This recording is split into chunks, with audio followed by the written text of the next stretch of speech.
¿Qué tal amigos? Sean bienvenidos a un episodio más de Nómada de Tierra.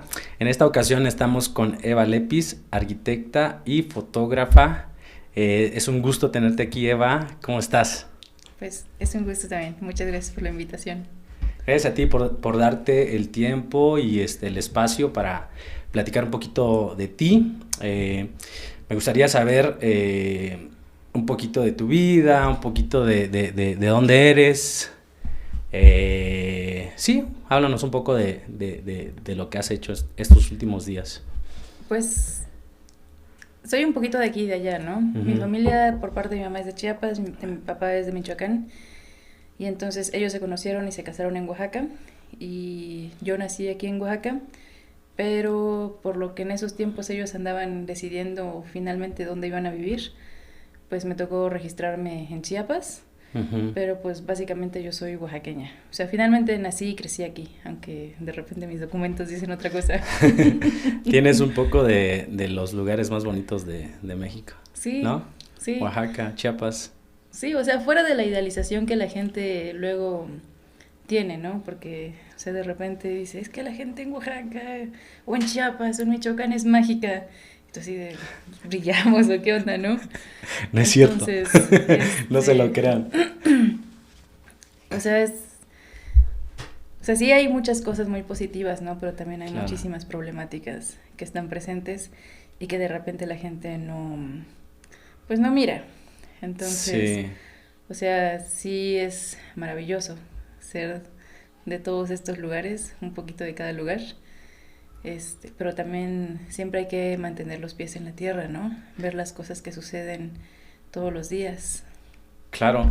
Y es cierto, ¿no? Al final del día la gente que nos ve eh, por fuera se enfoca mucho en la belleza de la cultura, de la arquitectura, gastronomía, de toda esta parte. Y lo que comentas queda un poquito atrás, ¿no? No se externa mucho o no se deja ver la problemática social, digo, la parte de la economía, de los pueblos o todos estos puntos que se tienen que resolver, ¿no? Pero bueno, vamos a entrar a esos puntos más adelante. Me gustaría también saber un poquito de lo que estudiaste la carrera de arquitectura. ¿Cómo llegas a tener este interés hacia la parte de arquitectura y cómo fue este Mm, proceso? pues desde niña, pues tuve como ese clásico de todos los niños, ¿no? Que les encanta dibujar.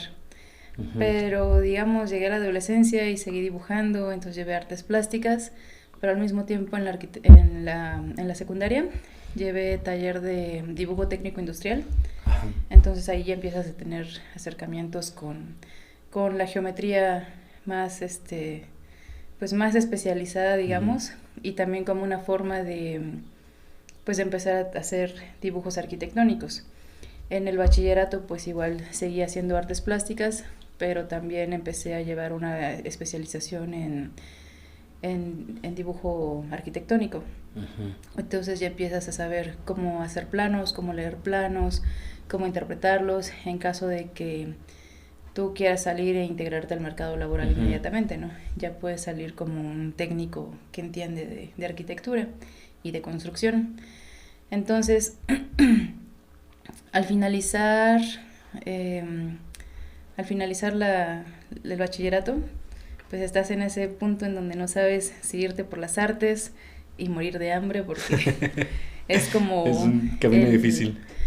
pues, pues no lo sé, ¿no? Porque conozco muchos artistas que efectivamente trabajan muchísimo, pero pues la verdad es que les va bien, ¿no? Entonces, pues como en todo. Sí, yo creo que sí es un trabajo, bueno, desde mi punto de vista que es difícil y necesita constancia o tal vez estar haciendo otras cosas al lado para poder hacer estas cosas que te gustan, ¿no? Ujú. Pero digo, al final es bueno. Yo también tuve en algún momento ese interés y tomé clases de acuarela, de pintura, toda esa parte, ¿no? Antes también de entrar a la arquitectura.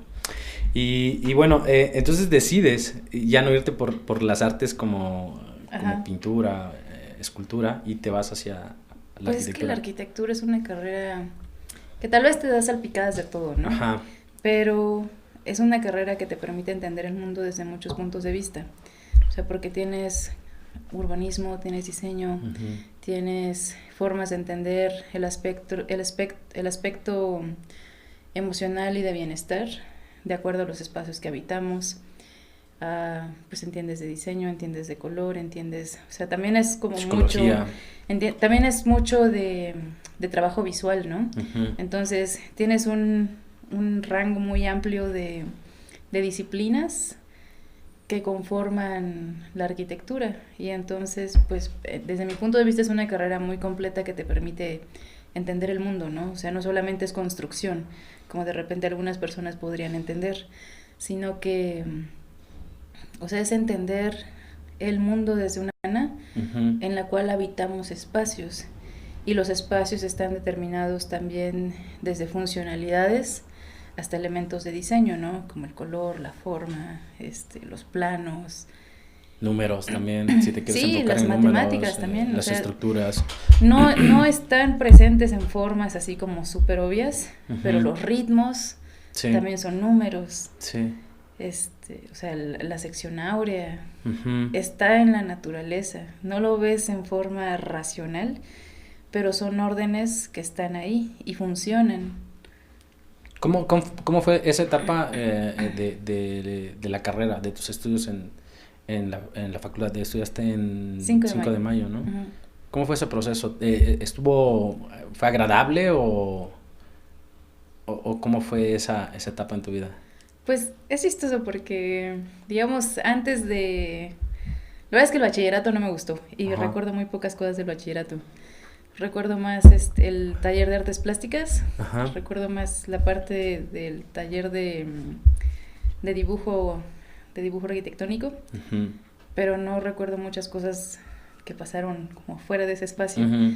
Y porque supongo que en esa época estás determinando quién eres, qué te gusta, y muchas veces hacemos cosas y rechazamos cosas porque sabes que eso no es para ti, pero no eres capaz todavía de denunciar qué es lo que sí eres. Sí. Y entonces, pues siempre me sentí como un bicho raro.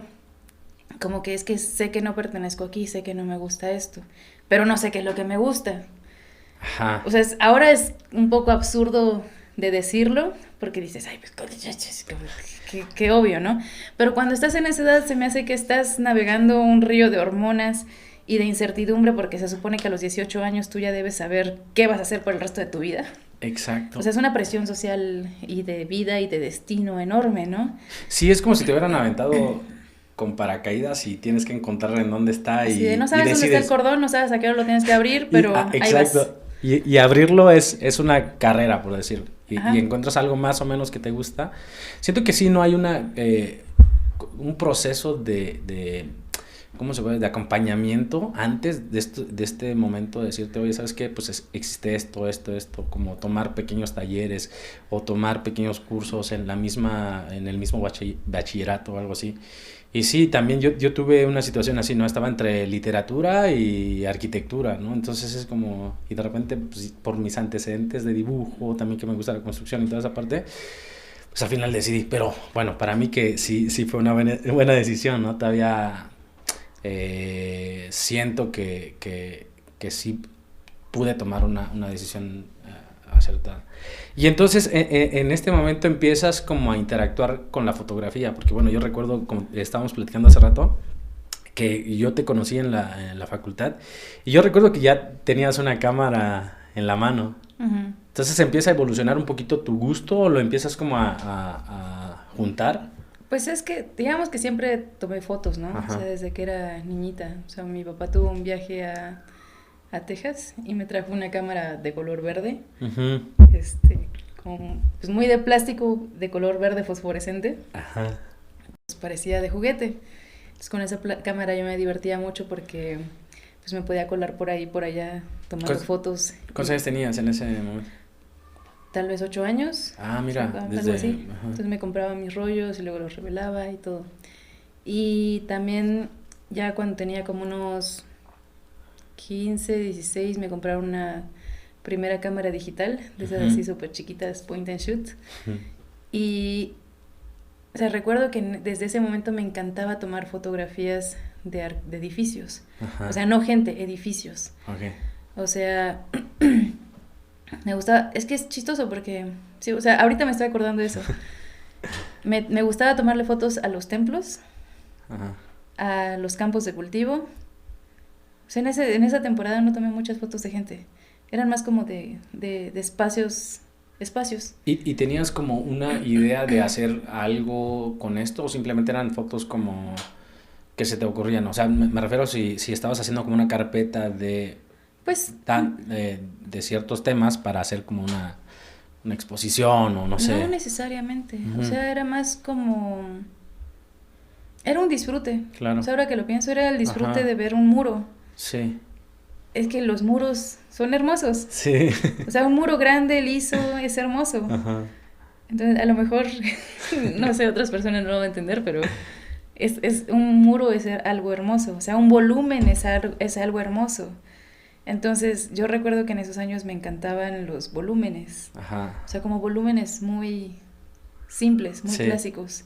Era como...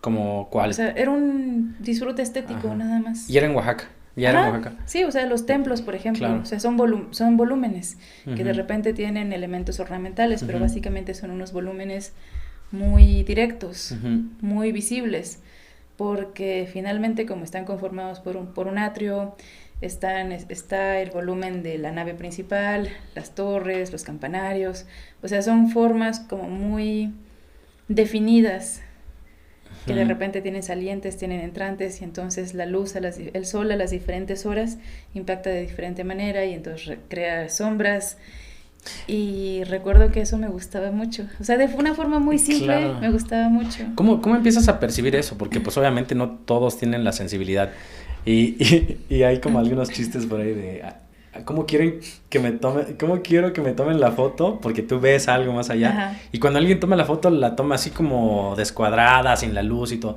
La pregunta es, ¿cómo te das cuenta que tienes esta sensibilidad? ¿O tomaste cursos, talleres o...? No, más bien creo que lo traigo, ¿no? Sí. O sea, siempre me dijeron rarita, o sea, desde que estaba en el kinder, porque, o sea, es que es chistoso porque tampoco me acuerdo de mis compañeros del kinder. O sea, lo que me acuerdo mucho es que, por ejemplo, me gustaba mucho jugar a la búsqueda del tesoro, Ajá. porque era, o sea, recuerdo la experiencia de la linterna, o sea, en el kinder a donde iba, se hacía una noche como de lunada. Ujú.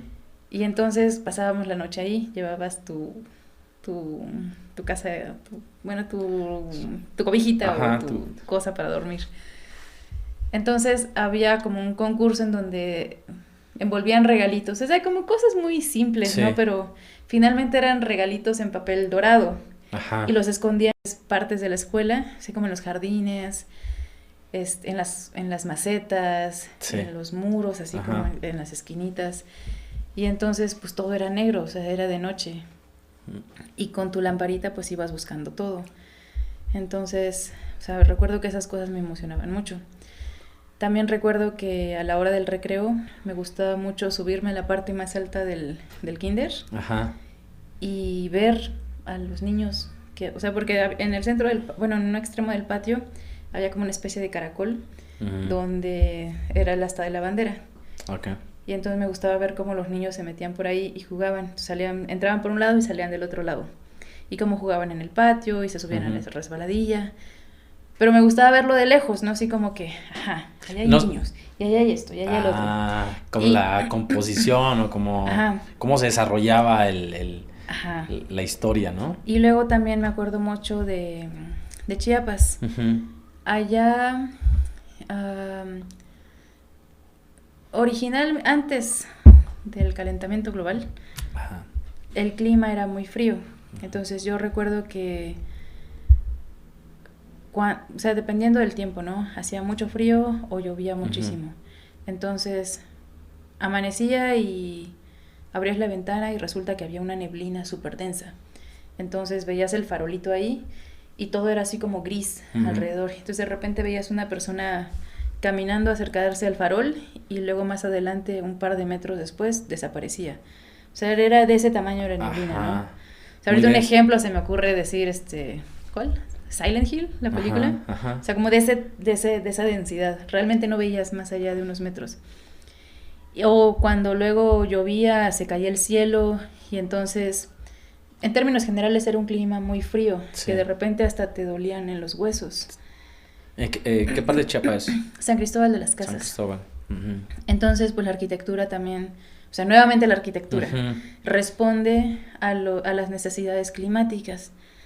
Así que pues las ventanas eran chiquitas, las puertas igual eran chiquitas, los muros, o sea, en su arquitectura tradicional pues también eran muros más gruesos, las habitaciones eran muy grandes. Pues, imagínate una habitación gigantesca con una ventanita y una puerta chiquita. Sí.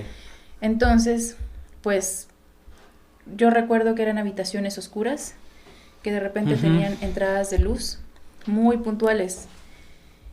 Y pues luego, ¿Tú o sea, apreciabas eso? a ciertas horas del día, pues los rayos de luz, o sea, los rayos del sol Sí. entraban directamente por la ventana o por la puerta, y entonces tenías un espacio negro con una entrada de luz muy fuerte, entonces veías el polvo bailar, veías las cosas que estaban en proximidad de la Ajá. luz y luego lo demás negro, ¿no? Ajá. Entonces, pues fueron mis primeros acercamientos con el claroscuro. Ajá.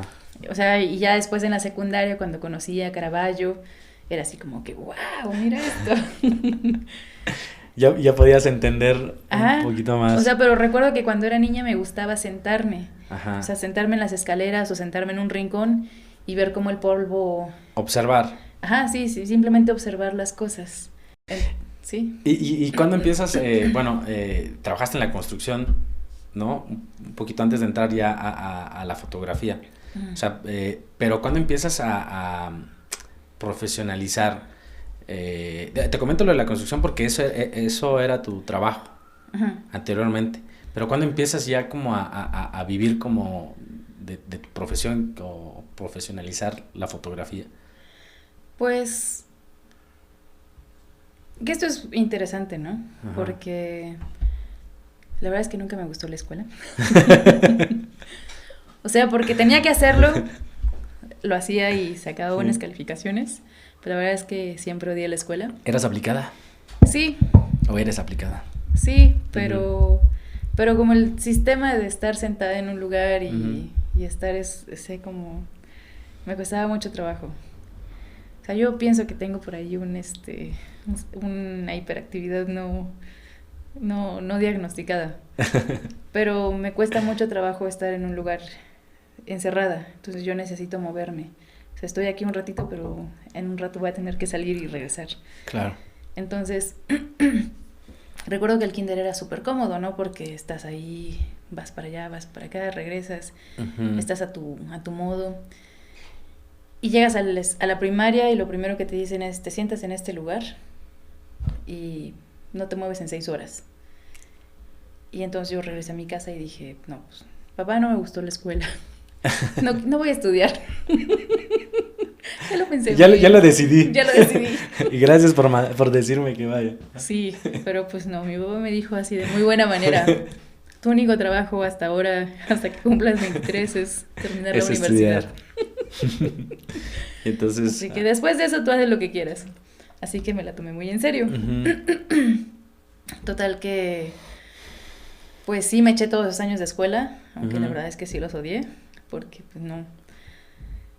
O sea, me cuesta trabajo, ¿no? Estar... O sea, inclusive ahora si estuviera en una oficina, sé que desarrollaría una neurosis porque de verdad odio estar en un espacio encerrado. O sea, para mí es muchísimo más agradable subir un cerro con 10 kilos de equipo en la espalda que estar sentada... que estar sentada... en la oficina 8 horas. O sea, que lo puedo hacer, ¿no? Porque pues finalmente tienes que hacer presupuestos, enviar propuestas, editar las fotos, pero sabes que es un par de días, ¿no? Después vas a salir. Y, y bueno, finalmente cuando estaba ya terminando la carrera, o sea, ya sentía unas ansias terribles por terminar, porque era así de, ya se va a acabar, ya se va a acabar, ya se va a acabar, ya se va a acabar. O sea, ya, no, o sea, no veía la forma de ya liberarme. ¿Pero querías acabar para empezar a hacer fotografía o para...? No, o sea, simplemente porque no me gustaba el modelo Ajá. educativo Sí. de llegar a clases y hacer Cumplir un presencia. horario, hacer tarea, Sí. seguir lo que dicen Sí. los profesores.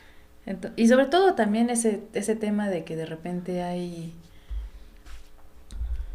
gente que debe dar clases y hay gente que no debe dar clases. Sí, estoy de acuerdo con eso. Hay gente que practica relaciones de poder, ¿no? Cuando están dando clases. Ujú.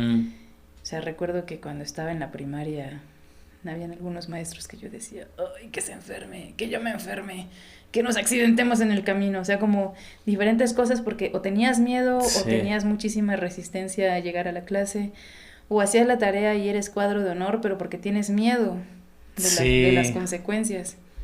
Y bueno, entonces regresando al asunto.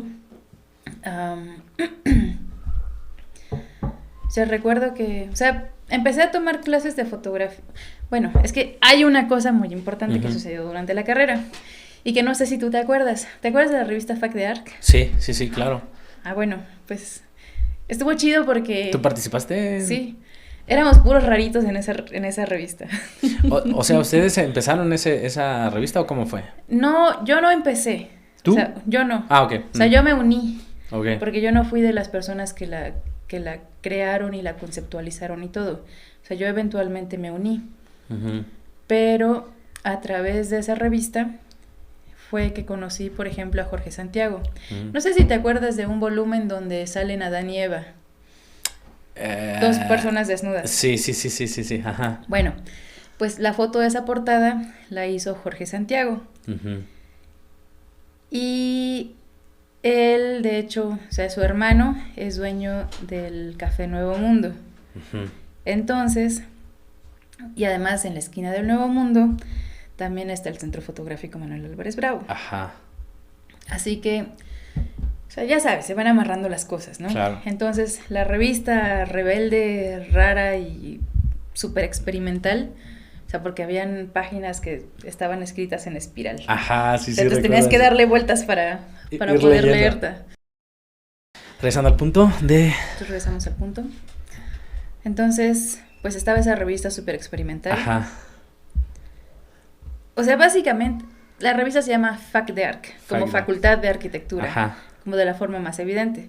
Pero también fonéticamente, si tú le das otro contexto, podría ser como Fuck the Arch, como cógete el arco, ¿no? Como Ajá. penetra el arco, como una forma irreverente de hacer las cosas.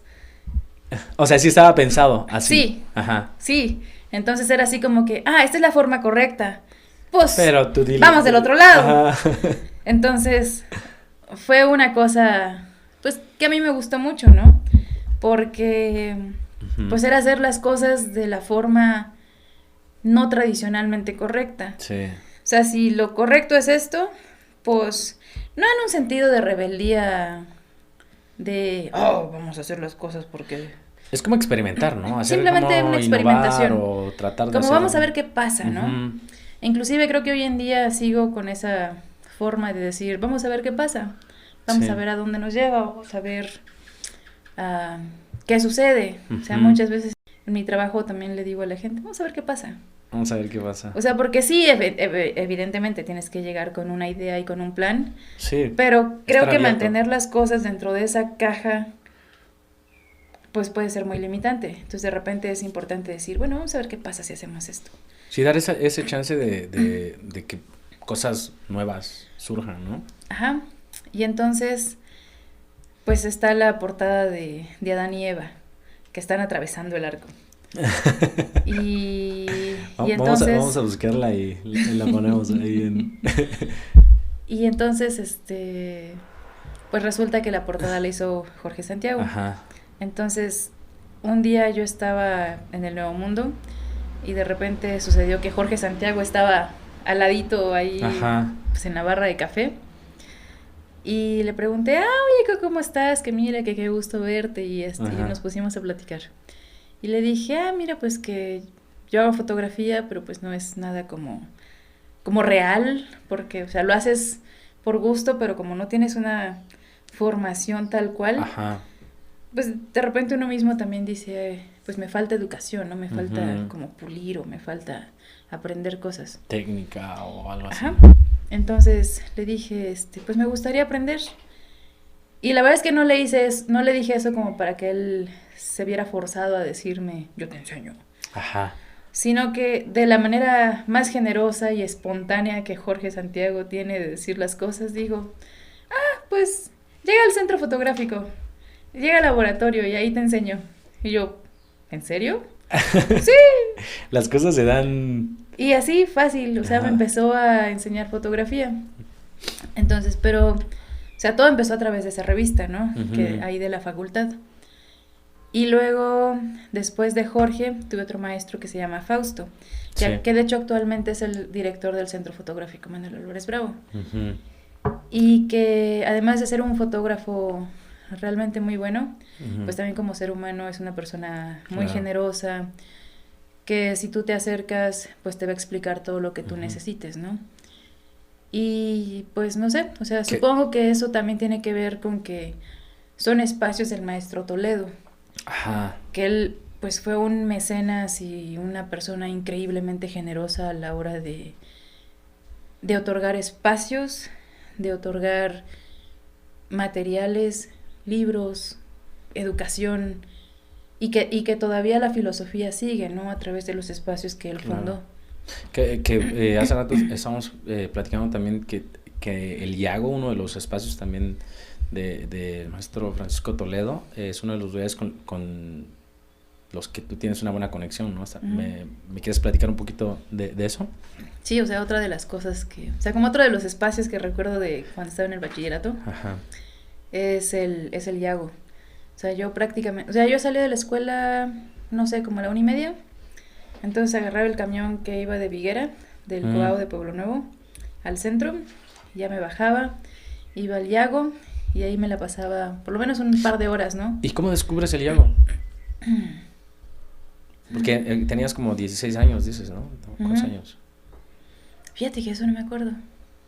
Porque yo honestamente descubrí el Iago cuando tenía como 18, 19 años por la facultad. Como 19 años más o menos. No me acuerdo cómo fue.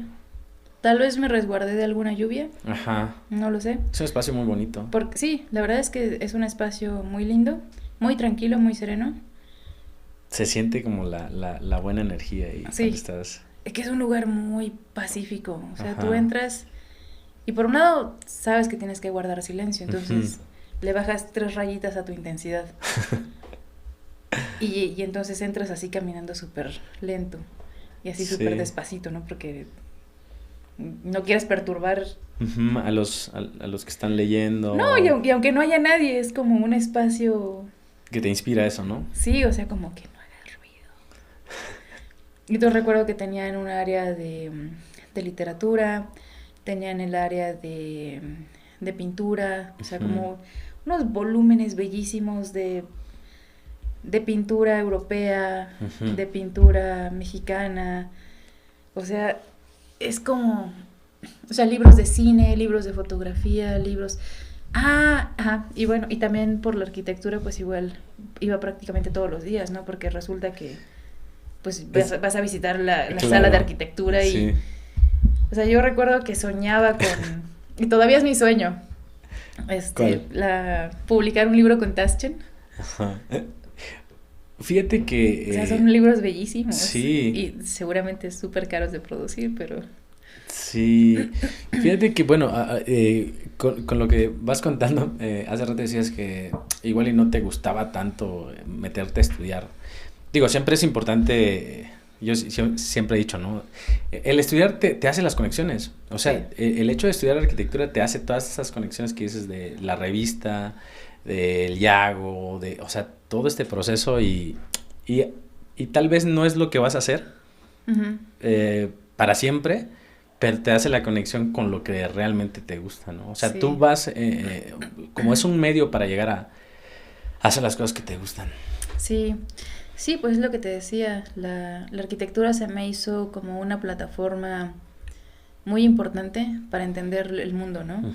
O sea, muy abierta, muy diversa, muy inclusiva.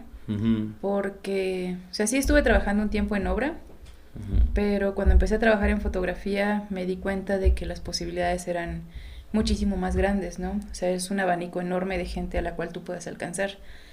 Entonces, o sea, lo que realmente me gustó de la fotografía fue, pues, más como desde un sentido, como un tipo de fotoperiodismo cultural, Ujú. porque me permite trabajar con músicos. O sea, durante muchos años estuve trabajando con músicos, músicos oaxaqueños y músicos de todo el mundo, ¿no? Claro. Entonces, o sea, expandes tu horizonte desde ese punto de vista. Y luego, pues también trabajo mucho en pueblos, o sea, Claro. con maestros mezcaleros, con cuestiones de fe, tradiciones que tienen que ver con los sincretismos religiosos, o sea, con la religión católica, pero también con las expresiones que tienen que Claro. ver con, pues, con la adoración de cerros sagrados, Sí. ¿no? Por ejemplo. ¿Actualmente estás haciendo un proyecto de este tipo? Sí. Bueno, hay uno en Tlahuitoltepec, Tlahuitoltepec. hay otro en Teotitlán del Valle, que de hecho por aquí traigo algunas Ajá. fotos. Bueno, ahorita nos Y este platicas. proyecto estoy intentando, pues por un lado conseguir un financiamiento A ver. para poder extenderlo hacia la costa y hacia el istmo. Ok. ¿En qué consiste? ¿Es documentar? Pues tú sabes que Oaxaca es un espacio con una diversidad cultural enorme. Sí. Entonces tenemos 16 grupos étnicos, sin contar también al pueblo afromexicano, que curiosamente no sé por qué no lo mencionan dentro de esta... Serían 17 entonces. Serían 17. Ajá. Y entonces, pues cada uno tiene su territorio y como tal cada uno también tiene sus usos y costumbres, sus formas de expresar la religión. O sea, porque en términos generales todos somos católicos, ¿no? Sí. Pero hay variaciones, y hay variaciones de acuerdo al espacio geográfico. O sea, por ejemplo, los mijes tienen pues este cerro que es el Zempoaltépetl, y que a lo mejor no todos van al Zempoaltépetl a hacer una ofrenda a la tierra, pero sí tienen otros puntos de, pues, para hacer sus ofrendas, como Sí. altares más pequeños, ¿no? O altares alternativos. Y eso es algo muy importante porque dentro de las creencias, pues es importante ir a dar las gracias o ir a pedir por, pues a ofrecer tus respetos, ¿no? Cuando Claro. vas a iniciar algo, cuando vas a iniciar una cosecha, cuando vas a iniciar un cargo público, cuando vas a iniciar el cargo en alguna institución, o también cuando tienes un familiar enfermo o tú estás enfermo. Entonces, Claro. a pesar de que tienes la iglesia y todo, pues vas al cerro, o la gente va al cerro, o va con un adivino también para que les interprete pues los sueños, o que interprete también lo que les está pasando. Y a mí me parece pues muy bello, muy importante, y que seguramente también si se analiza desde un punto de vista psicológico, pues también tiene ahí sus sí. rasgos interesantes, ¿no? Entonces, y pues luego la cultura está cambiando. Sí. O sea, no sé, o sea, son fenómenos muy complejos, ¿no? Pero, por ejemplo, los movimientos de gente, o sea, hay gente que se va, hay gente que regresa y ya trae otras ideas. Simplemente el uso de los teléfonos celulares, ¿no? Cómo nos está abriendo un panorama hacia el mundo y cómo nosotros estamos también adoptando costumbres ajenas. ¿Cómo impacta en la vida, no? Uh-huh. Y bueno, eso es también una de las preguntas que sería interesante verlo desde tu perspectiva. Tú tienes mucha experiencia en esto, en participar con los pueblos, en captar estos momentos. Pero ¿cómo haces para como entrar sin afectar la parte cotidiana de las personas? Porque cuando tienes una cámara enfrente, entonces la gente empieza, no sé, a actuar de diferente manera. O sea, ¿cómo realizas este trabajo? ¿O cómo tratas de no impactar? Pues sí, hay diferentes formas de trabajar. Uh-huh. O sea, cuando tengo algún trabajo que tiene que ver con, no sé, fotoperiodismo, en donde ya tengo un tiempo limitado para trabajar, entonces de repente sí noto que puedo ser un poquito invasiva, ¿no? Porque dices, bueno, es que estas noticias se tienen que publicar mañana y tienes que hacer las cosas así, y de repente pues sí me disculpo con la gente, ¿no? Como, hola, mucho gusto, muchísimas gracias por recibirme en su casa, muchísimas gracias por tener la apertura de permitirnos contar su historia. Si de repente soy un poquito grosera o intrusiva, o si usted se siente ofendida de alguna manera, por favor dígamelo. No quiero pasar los límites, ¿no? No quiero hacerla sentir incómoda. Entonces, o sea, como siempre me gusta tener como esa atención. Esa atención. Y por otro lado, también cuando ya tienes más tiempo para trabajar, pues me gusta llegar y simplemente conocer a alguien en el pueblo. Entonces, pues llegar y decir, mira, o sea, ¿cómo te llamas? Cuéntame de tu lugar, cuéntame de tu familia, cuéntame de ti, cuéntame esto, el otro. Explícame qué está pasando. Cuéntame qué es lo que va a pasar. Cuéntame cómo se llama esa persona. Vas un poquito más lento, tienes ya tus tiempos. Sí. Y en el caso, por ejemplo, estabas comentando que estás consiguiendo como financiamiento. ¿Cómo logras la atención, o cómo haces que una organización, empresa, a quiénes te diriges para captar Pues fíjate que estamos viviendo un momento bastante interesante, porque hasta hace unos años las historias eran contadas por gente blanca, por decirlo de alguna manera, ¿no? Como por gente privilegiada. O sea, las agencias como Nat Geo, como Magnum Photos y otras, eran predominantemente gente blanca, de países europeos o norteamericanos, o de economías fuertes, que eran los que contaban las historias. Entonces, en años recientes, las cosas han estado cambiando, porque ya no se espera que un blanco llegue a tu comunidad a contar una historia que a ti te pertenece. O sea, imagínate que de repente llega mañana una persona de Australia y te dice, vengo a contar tu historia. Quiero saber, ¿qué sabes de mi historia? Quiero saber sobre el gasoducto que se está construyendo en la región del Istmo. Claro. Quiero saber sobre las eólicas que están construyendo y sobre los terrenos y las personas que están siendo expulsadas de sus campos de cultivo. Entonces yo voy a contar la historia y tú así como, no, espérate, o sea, yo soy juchiteco. Mi familia es la que se está viendo afectada. O sea, tú no sabes de qué se trata, ¿no? Entonces, ¿hacen ya colaboraciones o no, cómo? No son colaboraciones. Entonces, actualmente estamos en un momento bastante interesante en la que las instituciones internacionales ya se dieron cuenta que es importante dejarle la voz directamente a la gente local.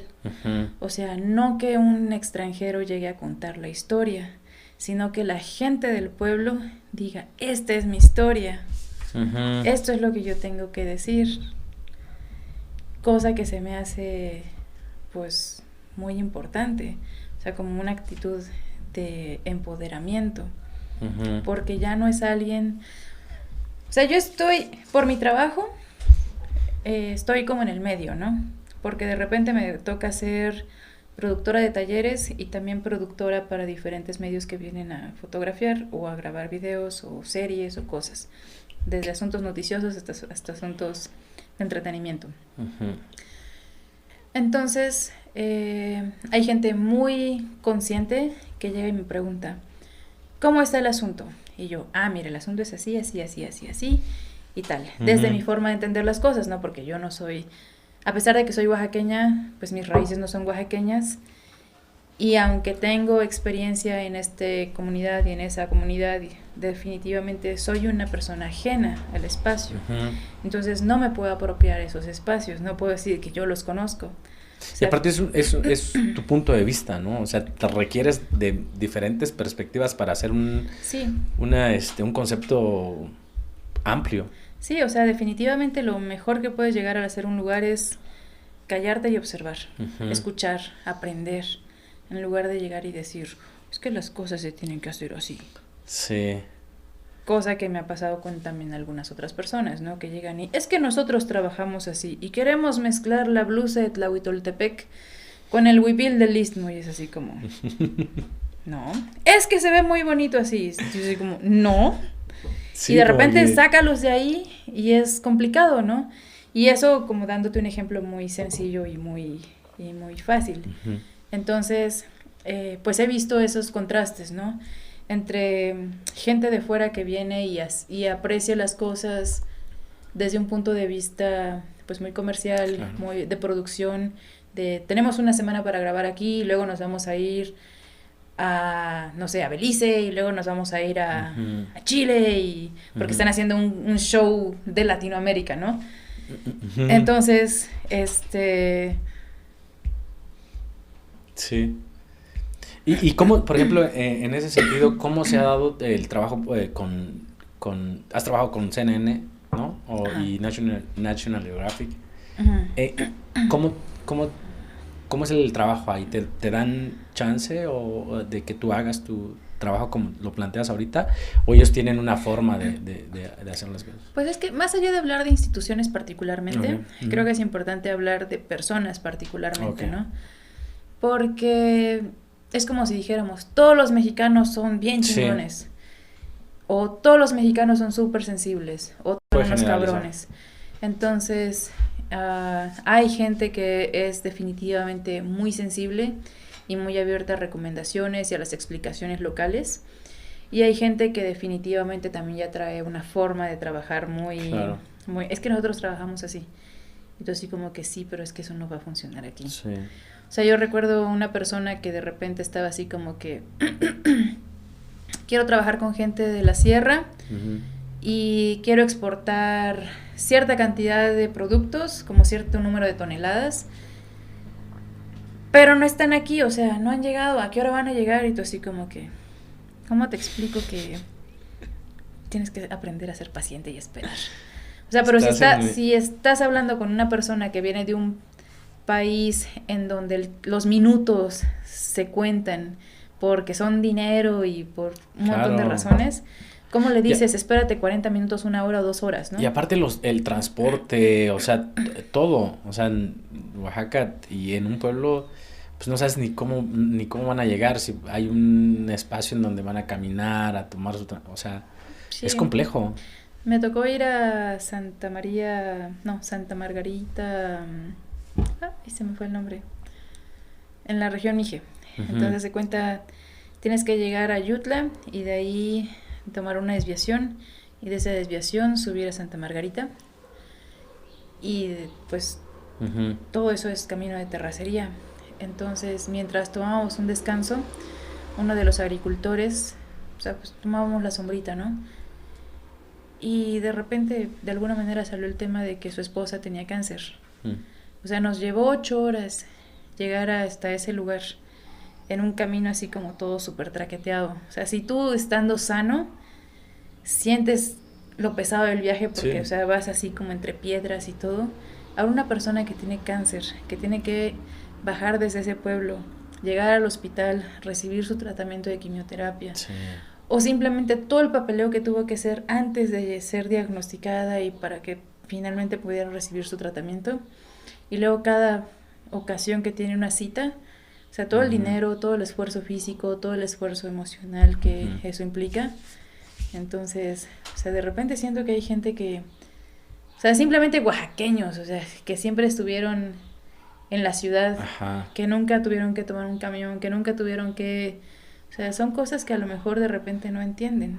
Sí, incluso como tú lo mencionas, personas de acá, o sea, que no han tenido la oportunidad o no se han dado la oportunidad de visitar los pueblos y cómo se desarrolla la vida ahí, Sí, están pero o sea, completamente pero más allá de ese, ay, mira, están de fiesta. O sea, como en un en la sentido de cotidianidad. problemáticas reales. O sea, porque a la fiesta vamos todos. Ujú. Pues sí. Y bueno, ¿qué opinas de todos estos documentales que se están, bueno, primero de Oaxaca como un lugar que está siendo como observado a nivel internacional y visitado por muchísimas personas. Ahorita Oaxaca está como en el top. Hay muchos, bueno, fotógrafos, estás haciendo documentales, no nada más en la ciudad, digo, alrededor de Oaxaca. ¿Qué opinas de esta situación? Oye, es que creo que tenemos que abordarlo desde diferentes puntos, Ujú. ¿no? Porque, o sea, acuérdate que Oaxaca vive de sus remesas Ujú. y vive del turismo, Sí. básicamente. Ujú. Entonces, pues la migración es bastante alta. Por otro lado, los pueblos, principalmente el medio de subsistencia que tienen, Mm. pues es vivir a través de sus artesanías. Entonces, por ejemplo, ahora que pasó la pandemia, pues muchos pueblos se vieron afectados económicamente, porque por un lado no había turismo que viniera a comprarles directamente sus productos, Ujú. y por otro lado porque como el encierro fue mundial, Ujú. pues la gente que estaba, sus familiares que estaban en los Estados Unidos, pues también se vieron despedidos. Ujú. Y ahora, ¿cómo le hizo cada uno de ellos para vivir? Porque las rentas allá son carísimas. Sí. Y luego, para que realmente sean capaces de enviar dinero de regreso a Oaxaca, pues tienen que vivir hacinados. Claro. Tienen que vivir un montón de gente en un mismo cuarto. Y tienen que hacer dobles turnos. Entonces, pues Oaxaca tiene esa condición, ¿no? Mm. Tenemos que depender o de remesas O del turismo. o del turismo directamente. Entonces es pues, un poquito complicado porque por un lado decimos, oh sí, qué bueno que hay turismo, pero que no haya tanto, ¿verdad? Sí. Entonces actualmente pues, o sea, yo recuerdo que el turismo que teníamos antes era un turismo pues muy consciente, muy tranquilo, Ujú. muy, no sé, o sea, no sé si decir educado, pero era Ujú. gente, o sea, yo recuerdo que me encantaba convivir con el turismo, porque eran personas de las cuales yo podía aprender mucho. Claro. Entonces, ahora, no sé si también porque ya estoy mayor, pero por ejemplo veo que tienen actitudes que a mí me resultan un poco chocantes. O sea, como el tema de que desde cosas súper fáciles y directas como la forma en que abordan el mezcal, Ujú. que ahora el mezcal es así como que, wow, todo el mundo quiere mezcal. Sí. Cuando hace, no sé, 20 años, la gente Nadie lo quería. decía, o sea, tomabas mezcal en la fiesta del pueblo Sí. y se repartía el mezcal en la fiesta del pueblo. Ujú. Pero si tú ibas a los 15 años de tu amiga de la secundaria, o sea, ahí nadie tomaba mezcal. O sea, era puro brandy presidente o whisky Tequila. o cosas así, ¿no? Porque decían, o sea, ¿cómo me vas a dar a mí mezcal? O sea, ni que fuera albañil. Era una Sí, a mí bebida me que tocó eso. era una bebida que no estaba a la altura de la gente bien. Ujú. Y ahora resulta que todo el mundo llega y dice que tiene un bisabuelo, un tatarabuelo que es oaxaqueño. Que es Y que hacía mezcalero. mezcal. Y que es mezcalero. Ajá, entonces... Pero... Y entonces mucha gente está llegando a Oaxaca a consumir y a poner empresas. Claro. Y Y, extranjeros. sí, Digo, y no además está de mal. muchos Digo, extranjeros. tal vez sí. Es complejo. Me tocó hacer una historia Ajá. en donde básicamente Bacardí compró una marca de mezcal local. Mm. Bueno, ni tan local, pero básicamente era mezcal. Y entonces, estamos hablando de Bacardí, ¿no? Sí, una empresa enorme de... ¿Cuánto dinero se maneja? Y entonces, los maestros me están trabajando, porque además de eso tienen contratos que entiendo que son exclusivos. Ujú. Y Por que muchos años. Y pues básicamente pues están ahí amarrados, ¿no? Ujú. Entonces, pues es gente que está feliz y que está contenta y que trabaja con su pues con su tierra, con su producto y están realmente muy orgullosos de trabajar para una empresa tan grande. ¿Y les pagarán Esa es bien? la cosa que yo no sé. Hmm. Porque si tú lo comparas con personas que están, o sea, con esfuerzos, desde luego, personas que están elaborando sus propias marcas de mezcal, o sea, no te estoy hablando de gente de la Ciudad de México o gente de la Ciudad de Oaxaca, sea, mezcaleros de la misma área de Santa Catarina Minas, Ujú. o de la misma área o sea, gente que tiene la familia de generaciones, Ujú. ahí en Matatlán, Santa Catarina Minas y en otras locaciones, ¿no? Que tuvieron la capacidad, a través de muchos esfuerzos, de elaborar su propia marca de mezcal, de verse tentados por firmar acuerdos con otras marcas. Sí. Entonces que dijeron, mira, lo siento, no voy a firmar contigo, me voy a arriesgar y yo voy a hacer mi marca, mi etiquetado, mi exportación, Mi proceso, todo. o sea, todos los aspectos legales que esto requiere, ¿no?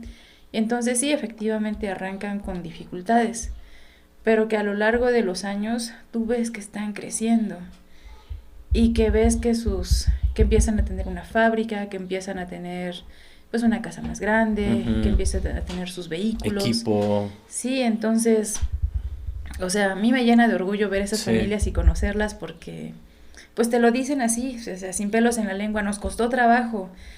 Y tuvimos miedo porque llegó una empresa y nos dijo, queremos comprar tu mezcal y quiero que seas exclusivo y quiero que no le vendas a nadie más. Y ellos dijeron, necesito el dinero, Ujú. ¿firmo o no firmo? Y al final no. Y entonces no firmaron, apostaron por su propia casa, apostaron por Claro. hacer su propia marca y les está yendo bien. Y tal vez no venden en el volumen que lo harían con la otra empresa, pero definitivamente tienen otra posición. Claro. Y desafortunadamente, por ejemplo, esa empresa que no consiguió esa firma o ese contrato con la familia, encuentra otra familia y, o sea, y se aprovecha, ¿no? O Sí, sea, es que es, es- son... que sí, por una parte es hay afortunado para necesidades. para la familia, exacto, pero por otro lado, encuentra Es que otra si- familia que sí está muy apretada. Si tienes o 3 algo. hijos que alimentar, Claro. si tienes toda una serie de necesidades, o sea, de pronto firmar esos llega como una bendición. Claro. Ujú. Pero ¿qué pasa a largo plazo? Sí. O sea, tú no estás creciendo. El que se está enriqueciendo muchísimo más es una empresa que además de eso no está pagando impuestos aquí. Y sí, claro, es un aprovechamiento muy desleal, ¿no? Como hacia las familias y bueno, según historias que he escuchado, cómo pueden amarrar los contratos durante muchos años con los mismos costos, la vida se va encareciendo, los contratos siguen los mismos, tienen los mismos costos, entonces las familias siguen trabajando igual, siguen ganando lo mismo, las empresas se siguen haciendo más ricas y Sí, no hay esa conciencia, ¿no? Hacia... sí. Creo que ahí es importante hablar con ellos directamente, ¿no? Ujú. Pero también algo que tiene el oaxaqueño es que honra sus acuerdos. Ujú. Entonces muy difícilmente un oaxaqueño te va a decir, Sí. es que sí firmé, pero ya no me conviene. Entonces, O dame su porque, palabra. pues, esto es algo que la gente de fuera como que realmente no entiende, Ujú. pero aquí la palabra pesa mucho. Claro. Entonces, o sea, los acuerdos verbales tienen más importancia que un acuerdo escrito, ¿no? Inclusive cuando tú llegas con una hoja para firmar, es Ujú. como, yo ya te dije que sí, Sí. ¿por qué me estás haciendo firmar? Sí, la palabra vale mucho, ¿no? En Entonces, los pueblos. De repente he notado que cuando tú presentas un documento que hace las cosas como legales, hay una Incomodidad. reticencia Sí. y como yo ya te dije que sí, o sea, que le estoy vendiendo mi alma al diablo, te vas a aprovechar de mí, ¿qué va a pasar? O sea, ¿por qué me estás haciendo esto? Ujú. Y bueno, regresando un poquito al tema de Oaxaca, como un espacio que se está prestando para hacer muchos documentales. Bueno, tomo esto porque va relacionado con lo que estábamos hablando. Oaxaca se vuelve un destino turístico después de unos documentales, unas películas, incluso tradiciones reflejadas en una película que no son ciertas en México, ¿no? Sobre esta película de la gente 007, creo que es. Ah, ya. Donde hacen un festival enorme, salen las caras y todo esto. Ujú. Y resulta que se inventaron esa parte de la historia y pega en todo el mundo, ¿no? O sea, tengo amigos que me dicen, es que aquí ya se pintan la cara en Día de Muertos, ya no hacen la parte de Halloween, ya hacen la parte de Día de Muertos. Ajá. Y la otra película, la de Coco, digo, esa sí, digo, tiene muchas cosas interesantes, pero esto pone a Oaxaca y a México en el ojo público, ¿no? Y de interés, porque digo, al final lo que platicamos hace rato es, ahora mucha gente está como buscando como esta parte del origen y de la cultura, y parece que Oaxaca lo tiene, no sé, ¿qué opinas de eso? O sea, volvemos al tema de, es complicado, ¿no? Porque por un lado necesitas ese turismo, Ajá, porque el turismo te da dinero. sí. Y el turismo te da, o sea, dinero es comida. Claro. Dinero es tener un plato en tu mesa. Pero, ¿y el impacto que hay? Pero, o sea, cuando salió la película de Coco, Ajá. o sea, yo hablaba con mucha gente que decía, es que vi la película de Coco y por eso vine a Día de Muertos. Y tú así como que, ok, bueno, pero, ok.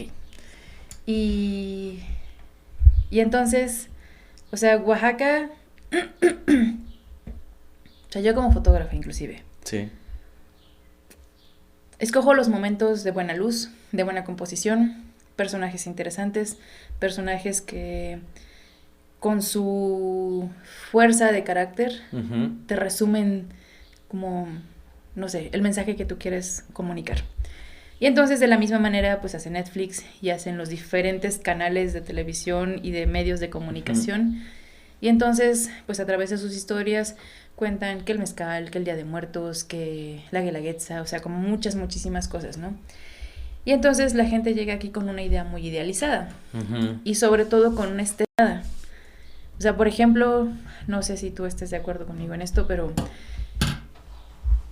en los últimos 1 o 2 años, no sé si has visto que ahora la producción de flores de cempasúchil, pues ahora todo el mundo forra su fachada con cempasúchil, cosa que no se hacía hace unos años. Sí. Y se visitan los lugares donde se... Sí, y entonces el que tiene un negocio que tiene fachada de cempasúchil, así toda forrada de cempasúchil, pues vende más, ¿no? Claro. Y entonces, por un lado dices, ok, se están maquillando las tradiciones para que se vean más bonitas, para que llegue turismo. Entonces, por un lado dices, esto no es verdad. Sí. Porque Ajá. se ve bonito, pero es hueco. Es como pintar un cascarón de huevo perfectamente decorado, pero no tiene nada adentro. Uh-huh. Porque es dinero, porque claro, es venta de un producto. Pero pues, la gente no tiene la paciencia de aprender qué hay detrás de... Uh-huh. Pero... Lo bueno es que tal vez hay más productores de flores que te están teniendo una derrama económica, ¿no? Claro. Tal vez. Sí, habría que hacer... Habría que ver cuál es el impacto de producir cuantificarlo y flores, todo, ¿no? Y el movimiento de la gente. Es un tema que va impactando así de diferentes lados, sí, ¿sabes? Y es que cuando hablas de productores de flores, también tienes que hablar del crecimiento de la ciudad. Ajá. Y de los asentamientos urbanos que están creciendo. Del uso del agua. El uso del agua, el uso de la tierra, porque ahora los terrenos de cultivo se están convirtiendo en terrenos para hacer fraccionamientos, para hacer ciudades dormitorio. Ajá. Para que la gente pueda llegar a dormir después de un día largo de trabajo. Claro. Entonces, o sea, son diferentes efectos que están sucediendo. O sea, estábamos hablando de lo que cuesta la vivienda ahora. Ajá, o sea, yo hace 10 años rentaba una casa con 2 habitaciones grandes, sala, comedor, cocina, patio, baño y medio, por 3,500 pesos en el centro, como a 5 cuadras de Santo Domingo. Ajá. Y ahora por una semana pagas ese dinero por un solo cuarto, ¿no? Pero ¿estás de acuerdo que es entonces este es uno de los impactos y entramos a un tema que está sonando ahorita en el mundo y en muchas partes, que es la gentrificación? Digo, o sea, viéndolo desde un punto de vista que todos somos parte y abonamos a eso, queramos o no, porque somos absorbidos en algún momento, porque Oaxaca lo comentamos, lo dices tú, lo digo yo, lo comentamos, es turismo y remesas, ¿no? O sea, uh-huh. Tenemos esta parte y gobierno, ¿no? Que es también parte de los trabajos que se dan acá. Entonces, de una u otra manera, tú tratas también, o la gente trata de hacer un poquito de generar recursos a través del turismo. Uh-huh. Pero ese impacto ya va generando esta situación. Las personas que viven en el centro, o alrededor del centro hace 5 años, 6 años, 3 años, ya no pueden ahorita porque ya los espacios están siendo ocupados por los turistas. Digo, no es un comentario, eso. Tengo muchos amigos que viajan y vienen y van, pero está bien tener la conversación en la mesa, ¿sabes? O sea, como hacer conciencia de esa parte, es como la gente que vivía en el centro ya no puede vivir ahí, ya se va yendo hacia los lugares que son las zonas para dormir, descansar y después regresar al centro a realizar tus actividades, ¿no? Ujú. ¿Qué opinas entonces de la gentrificación? Ay, es que es un fenómeno bien complejo. O sea, porque de alguna manera tú y yo no Ujú. somos de aquí originariamente. Sí. O sea, tú eres de Juchitán Sí. y viniste a vivir acá. Mi familia es de diferentes partes de México. Mm. Se conocieron aquí, se casaron en Chiapas y regresaron a vivir acá. En su momento no, Oaxaca no era ese destino turístico que era ahora, ¿no? O sea, también hay diferentes realidades que nos atraviesan. Claro. O sea, definitivamente tú no tienes un sueldo en dólares mensual que te asegura la vida para poder trabajar de manera remota y decir, me quedo aquí, Ganar más y gastar menos. puedo pagar una renta de 25,000 pesos y por un cuarto. Ajá. Y comer todos los días en un restaurante bonito y decir, wow, Vegano. la gastronomía oaxaqueña o la gastronomía mexicana, ¿no? Sí. O sea, que no tengo nada en contra de la gastronomía.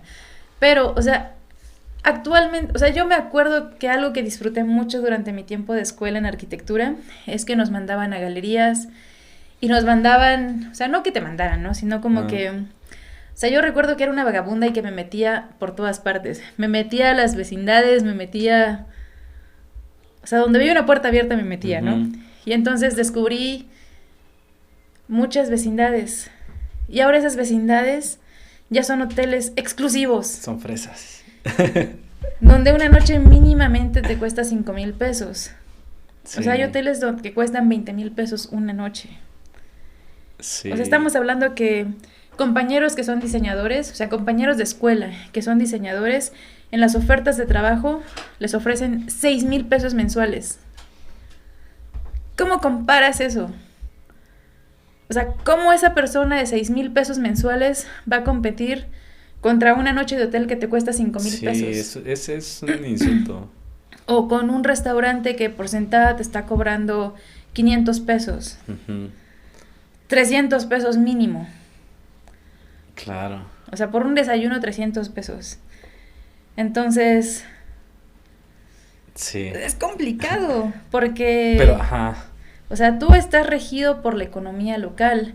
Tus clientes son oaxaqueños que son diseñadores, que se dedican, Ujú. o sea, por ejemplo, el periodismo en Oaxaca. Un periodista en Oaxaca gana 6,000, 7,000 pesos mensuales, Ujú. aproximadamente. Un periodista en la Ciudad de México gana 12,000 pesos mensuales. ¿Y en el extranjero? Y en el extranjero, por ejemplo, un periodista puede cobrar $350 por un día de trabajo. Ujú. Que en su economía es algo bajo. Claro.